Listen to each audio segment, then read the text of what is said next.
A new report from the New York Times details text messages, phone calls, and conversations between Les Moonves and a Hollywood manager about the alleged sexual assault of an actress 20 years ago. It also suggests if Moonves was not completely forthcoming in an internal CBS investigation, he could walk away without a big severance. Actress Bobbie Phillips breaking her silence about an alleged sexual assault at the hands of former CBS chairman Les Moonves more than 2 decades ago.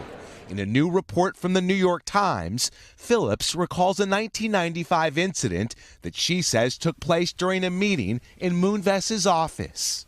At the time, he was president of Warner Brothers Television.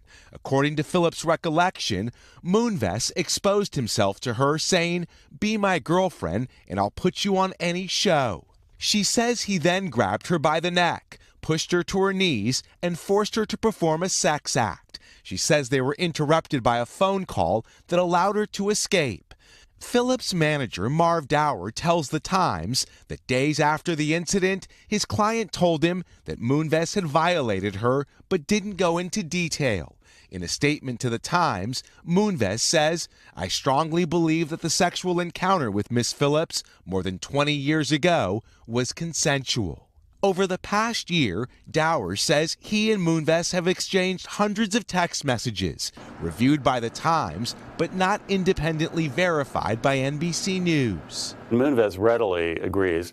Early on in the exchanges is the sense that he is desperate to keep her from talking. In an effort to buy her silence, Dower told The Times Moonves offered her acting jobs, which she turned down. According to the article, it's that detail that led to Moonves' exit from CBS. I'm not going to say the cover-up is worse than the crime here, because what happened was really very bad.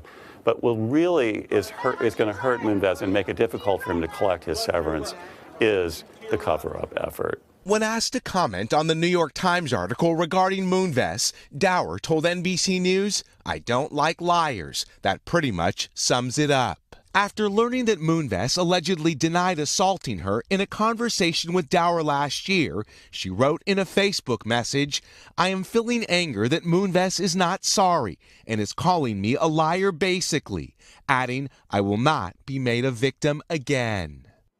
That $120 million payout hangs on the investigation into Moonves' conduct during his 20 years at the company. In a text message, Moonves allegedly wrote, "If Bobbie talks, I'm finished." CBS and Phillips are declining comment on the story. We also reached out to Moonves' reps, but did not hear back. Guys, back to you. All right, Miguel for us there in L.A. Miguel, thank you.